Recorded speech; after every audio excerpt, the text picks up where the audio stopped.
One of the biggest kinds of superstitions that we have in this world today is conspiracy theories. You're left paranoid. Conspiracy theories are born out of paranoia, and they breed paranoia. That's their main point.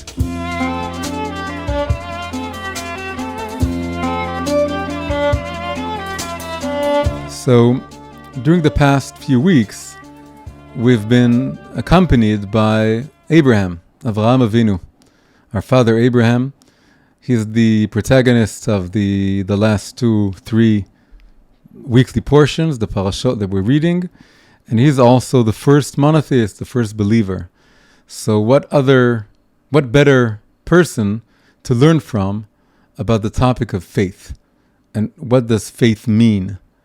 And the whole point of this series of classes is that we want to turn faith from something very abstract and ethereal into something more concrete that we can relate to and really make a part of our lives. And that's something we really need during moments like this. Moments like this are moments that we're being challenged, we're being tried, we're facing very, very hard, new, difficult situations. Many people are very much afraid, definitely here in the land of Israel, but really all over the world. There's a rise in anti-Semitic incidents. There's a rise in anti-Semitic atmosphere. There's a rise in fake news, misinformation. And that's something that is very, very challenging.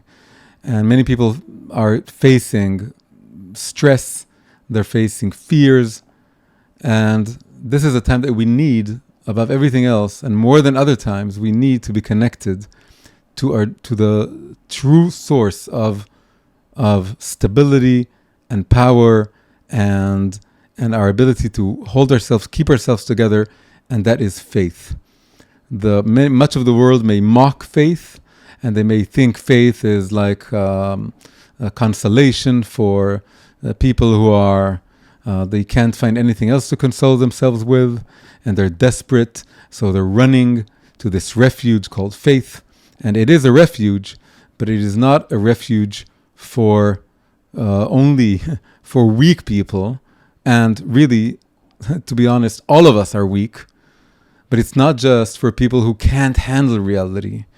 It's a better, higher, deeper way to face the true mystery and horror and unpredictability of life in this world.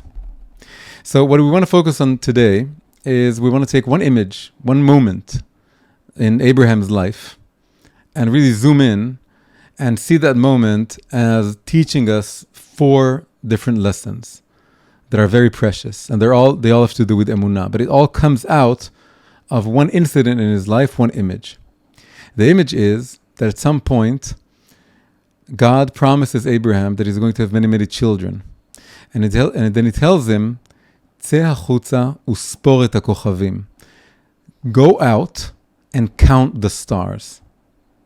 Now the literal reading, the simple reading, is that we imagine Abraham in his tent, and then he hears God's voice, and he comes out of the tent, and he looks up at the stars in the heaven, and then Hashem tells him, just as you can't count the stars, so will you not be able to count your own children.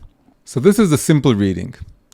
But Chazal, the sages, they tell us something very different.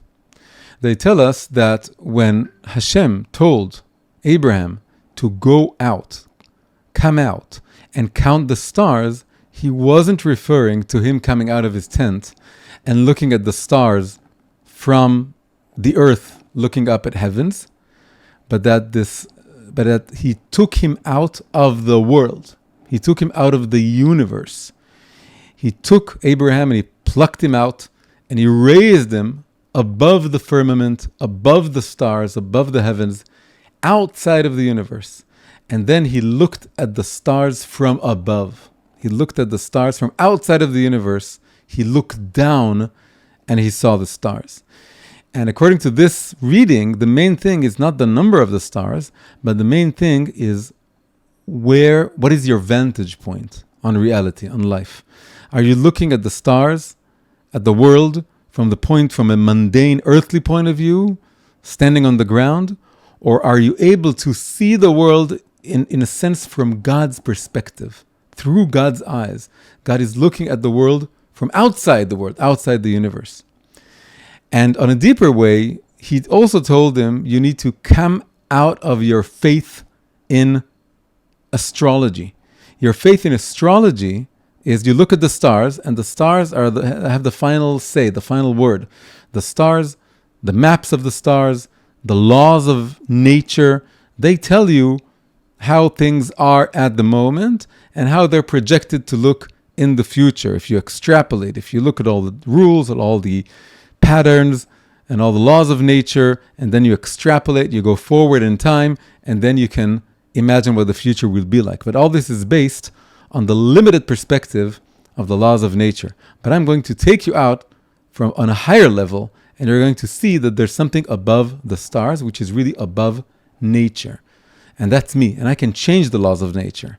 And I can renew reality and revive reality. And I can have new energy, new light come into the world. And he tells him, according to the stars, you read the stars, and you saw that Avram and Sarai, that was the names of Abraham and Sarah at the time, they were called Avram and Sarai. You saw that it was written in the stars that they cannot give children, they cannot have children, they're sterile. And that's true. The stars don't lie. There's a truth in astrology, there's truth in today, it's modern science, but it doesn't tell you the whole truth. Because what the stars don't know is that I can change your names. I can turn Avram into Avraham by adding a letter. I can turn Sarai into Sarah by changing a letter. And then you have a new destiny, a new future. And that's something the stars can't tell you. And that's what he showed Abraham by taking him above the stars. So we want to now focus on this image. We want to imagine Abraham, Avraham, which is really all of us, being taken out of the world and rising all above all the spheres, all the atmosphere, all the heavens, and outside of the universe, and looking at the universe from the outside in. And what are the 4 lessons of Emunah that we can learn from this? So the first is the following. The first is that God renews creation continuously each and every moment. This is a very basic tenet of Jewish faith, of the Torah faith, is that we don't treat the world as like a clockwork mechanism that was winded once upon a time long ago by this master watchmaker.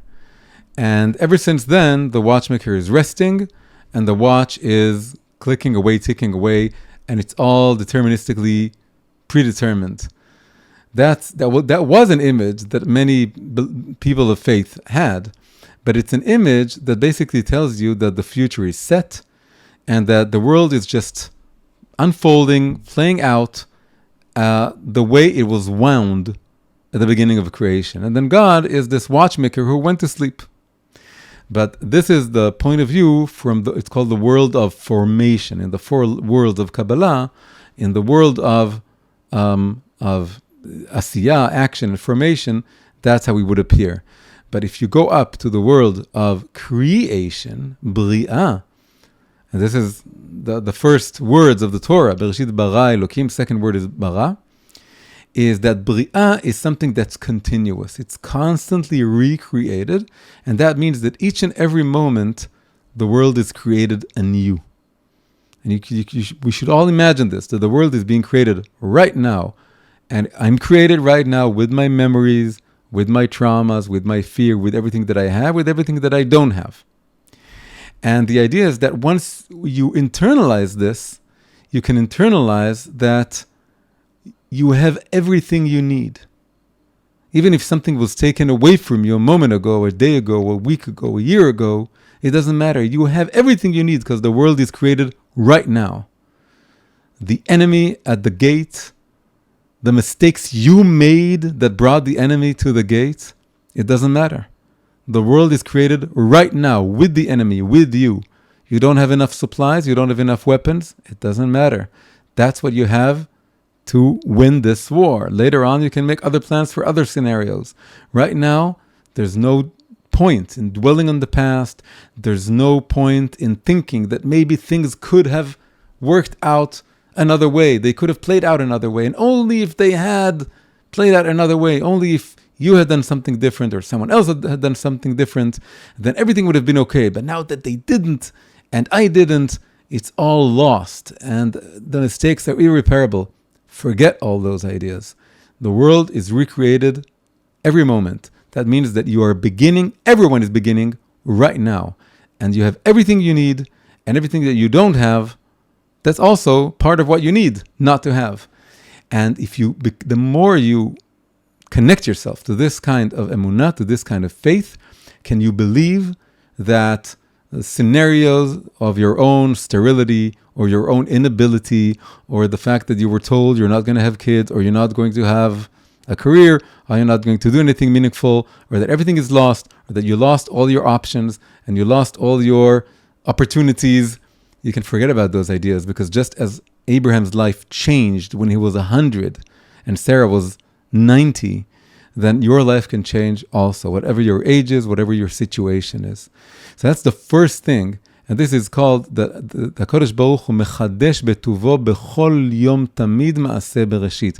God in His goodness recreates reality every day, always. He recreates it anew every day, always. Now, there's something beautiful about the three words in Hebrew, every day, always, Bechol Yom Tamid.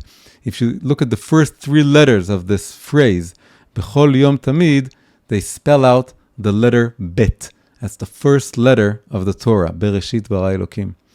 If you look at the final three letters of this phrase, Bechol Yom Tamid, you get the word Lamed. Bechol Yom Tamid. Lamed is the final letter of the Torah. So these three words, Bechol Yom Tamid, they embody the entire Torah. The first three letters, they point at the first letter of the Torah. The last three letters, they point at the last letter of the Torah. And it all is beautifully encompassed in this three-letter phrase, Bechol Yom Tamid. Every day, always. Every day is really also every moment. That's the first thing we learn from the story of Abraham being taken outside of the universe, looking at the stars from above, that he sees, that from that vantage point, he sees that everything is recreated anew. Second lesson to learn from this story. We said that when Hashem told Abraham, come out, He didn't only tell him come out of the universe, He also told him, and this is one of the expressions that the sages use, come out of your astrology. Come out of your faith, your superstitious faith in astrology. I'm not saying astrology is completely stupid. Again, Hashem is saying. I'm not saying astrology doesn't mean anything. I'm just saying it's very, very limited. It has a limited truth to it. And if you want to see the full truth, the whole truth, you need to come out of your adoration and your admiration of the system of thought called astrology. Now, astrology isn't a big thing today as it was at the time of Abraham. It still exists. But what we do have is we have a lot of other superstitions. And the idea here is that if you don't hold on to the true, pure, very high faith, then you're going to, the space in your head is going to get filled with other kinds of belief systems. And these are called superstitions. So there are all kinds of small superstitions, like not walking under a ladder, or if you see a black cat, it's a bad sign, all this. But there are other more sophisticated superstitions. You have whole systems of belief, whole systems of explaining the world, all kinds of mystical systems. And what they have in common is that they don't have the personal, absolute, transcendent God that is behind everything. Why don't they have this element? Because that would ruin the whole system. Their whole system is based on the fact that they have a certain finite set of laws or symbols or concepts, and they can use this to explain everything. And then you use this like a star map, the star maps of old. But now it's a different kind of star map. It's a theory of the world, a theory of what's behind the world. For example, one of the biggest kinds of superstitions that we have in this world today is many kinds of conspiracy theories. Conspiracy theories aren't superstition of the old kind. They're not like, this is a bad sign, or if you saw this, don't go there. And it's not astrology. It appears to be more rational and fact-based. And conspiracy theories, they will give you tons of facts, like the number of stars in the sky. It will give you tons of facts that are usually, some of them are strong. Most of them are very, very weak. And they put it all together, and then you have this amazing map of the world, or everything and the powers behind the world. But really what it creates is a very much a godless world. That's the ultimate experience that you're left with. You're left paranoid. Conspiracy theories are born out of paranoia, and they breed paranoia. That's their main point. There are some reasons why they're so much in bloom recently. One is that we really don't know many things about how the world works. There are governments, and there are so many powers at play. There are rich people, and there are all kinds of very powerful people, and we don't know what's behind the scenes, and we don't know all the decisions.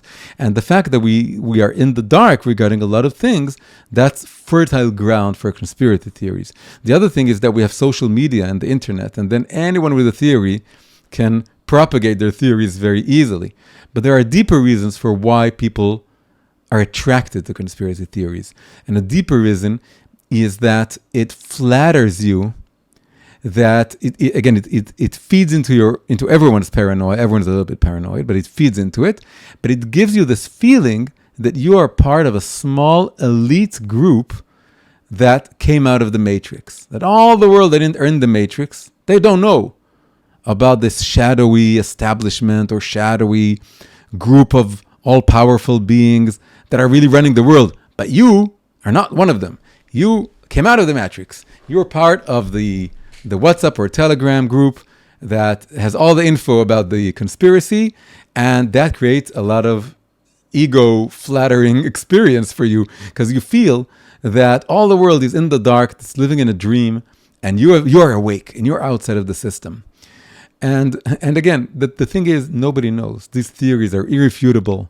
They always purport some shadowy essence or group or entity that's really running the world. You can never find it. You can never prove or disprove it. And the ultimate thing you're left with is the feeling that I am part of this elite group that's outside of the Matrix, but also you're left with the feeling that this is ultimately a godless world, in the sense that it's being run by all kinds of all-powerful entities, and you need to be afraid of them, and you need to worry about them, you need to hate them, you need to be careful of them. But that's not faith.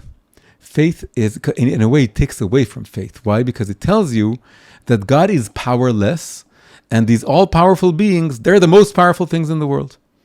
And we need to be strong in the faith that even if there are some shadowy, very ultra-rich people or ultra-powerful people in governments that are doing things we're not aware of, it doesn't matter. Even if it's true, it doesn't matter, because there's one person, one entity that's above all of them, and that's Hashem, that's God. And He's running everything, including them. So even if they don't make them all powerful. Don't make them what governs the world. They're not governing the world. They're not gods. They're little pinprick stars. They're little holes in the sky. They're created beings just like anyone. So believing in God means that whatever is really going on in the world, we can never fully, all the way know. We can know some conspiracy theories are ridiculous. We can also know some of them may have an element of truth to them. It doesn't matter. If you're connected to the real master of the universe, then you don't need to be afraid, and you don't need to have this feeling that I have coming out of the Matrix and I know everything. I don't know anything, but I believe that Hashem is running the world, and that cures my paranoia. Instead of feeding my paranoia and making it bigger and bigger, I want to be released from this paranoia. I want to be in a sense. I want to have this sense that everything is taken care of. That someone is really running the world, and He's waiting for us to be deeply, purely connected to Him and serving Him wholeheartedly with a pure heart, and doing our best to be the best human beings we can. And this is a healthier perspective. So Abraham coming out of the world, the universe, and rising above it, rising all above the stars and all above the laws of nature and all above his superstitious faith in astrology as the ultimate word, the ultimate wisdom. And he sees it's not the ultimate wisdom, it's a very limited wisdom. In our generation, it's coming out of all kinds of superstitious belief system, and one of them is conspiracy theories. So that's another lesson to be learned from this. The third lesson has to do with trials. Nisyonot.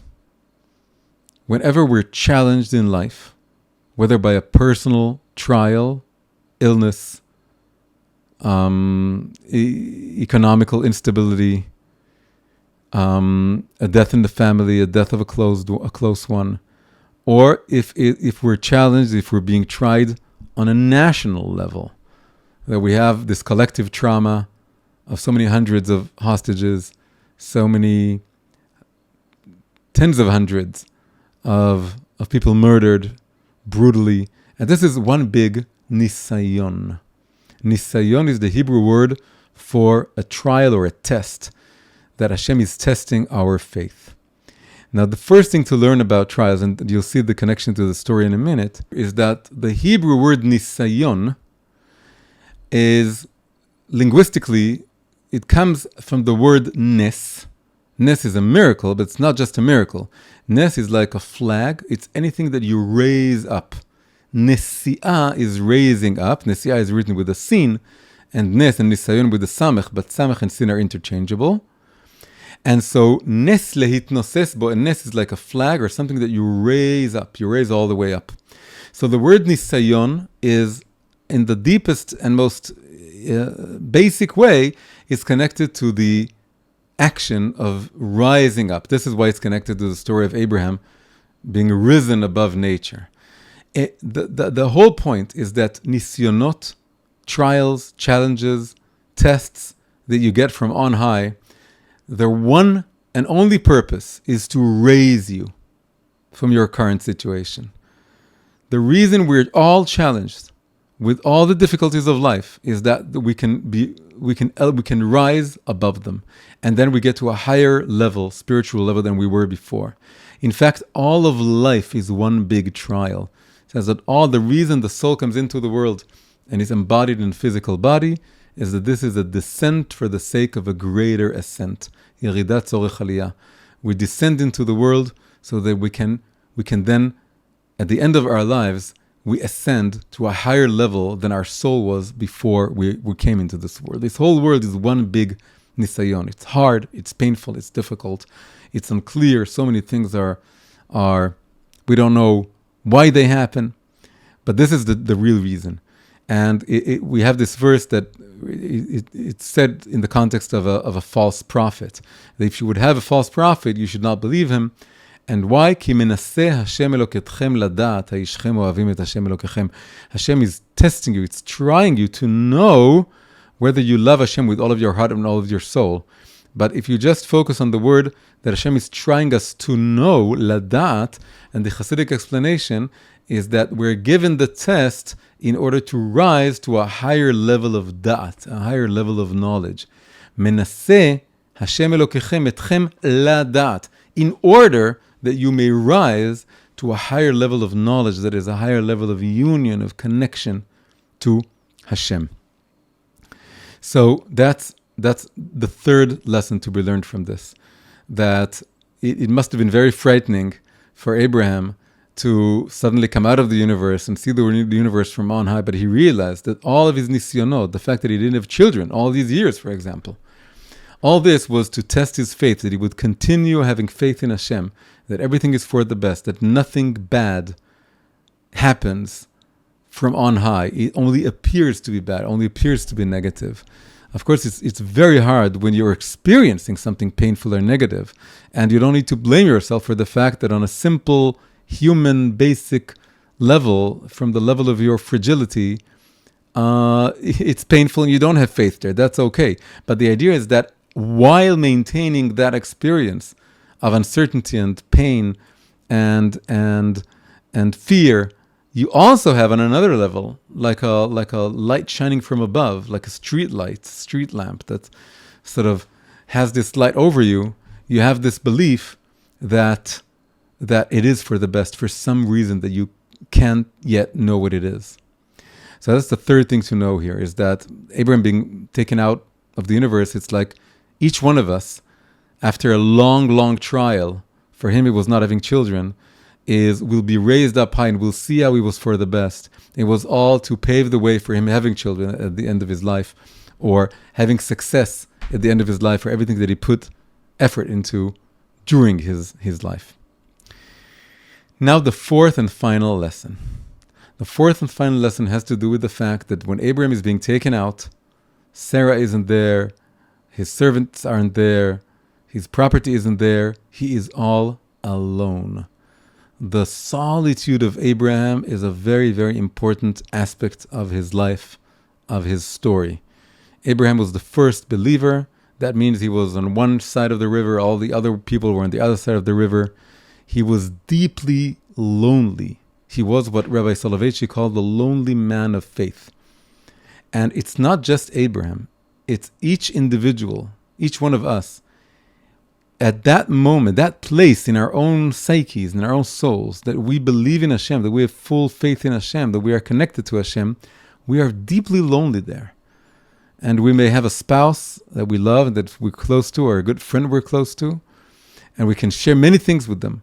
But the ultimate point of faith is a deeply private point, aspect of who we are. It was same for Abraham, same for all of us. And we need to accept this and cherish this solitude. It's a good thing. It also reflects on a national level. We talked about personal trials and national, or public, collective trials. Same goes for solitude. There's a private sense of solitude. There's also the fact that the Jewish people may be, in many different moments in history, maybe throughout history, they may be isolated from the rest of humanity. And they're isolated because of their faith. And if we're experiencing this right now very, very strongly, because we know that all over the world there are demonstrations demonstrating against Israel, against the Jewish people. It's completely out of proportion regarding other travesties that are all over the world. It completely disconnects what we're doing from the context of the threat, the existential threat we're facing. And it ignores the history of this land and the history of just the last century, because it doesn't come out of rational criticism. It's an irrational obsession with Israel. And the reason we have this is that we're isolated. That's how it is. Am levada dishkon uvagoim lo yitchashav. We are the people that dwells alone. That's Bil'am the prophet, non-Jewish prophet, told us this. He wanted to curse us. It came out as a blessing. And he said, Am levada dishkon uvagoim lo yitchashav. You are the people that dwells alone, and you can't be counted among the nations, and you can't count on the nations to give you approval for everything that you're doing. So we do need to spend some time and energy trying to explain to the world what we're doing. We need to be in a state of communicating what we're doing, who we are. That's very important. But there's also another side to it, and that is remembering that, in a way, this constant effort to explain ourselves, it's not going to work out perfectly. And many people will not believe us. They will be against us, whatever we tell them, whatever they know. Because we are, in a deep way, we have this state of solitude, of being isolated. But we need to have faith.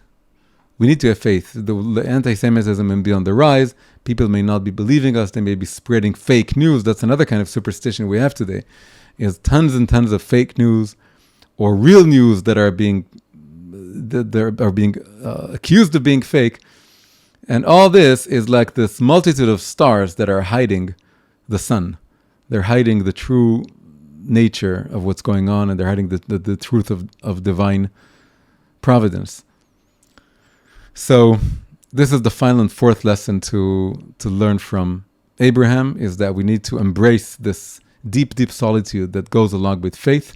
And we need to be emboldened by it and strengthened by it. Instead of feeling weak, we need to say, no, it's the truth that I know, that we know, and we don't need approval from the outside to know that we're holding on to something true, and we need to be steadfast in holding on to it and fighting for what we believe in, what we know to be true. This video was made possible through the kind support of my sponsors over at Patreon. Patreon is a great way to help independent creators like myself produce original content. If you'd like to get more English language videos from me, please consider becoming a supporter via Patreon. You can find the link in the description below. Thank you very much.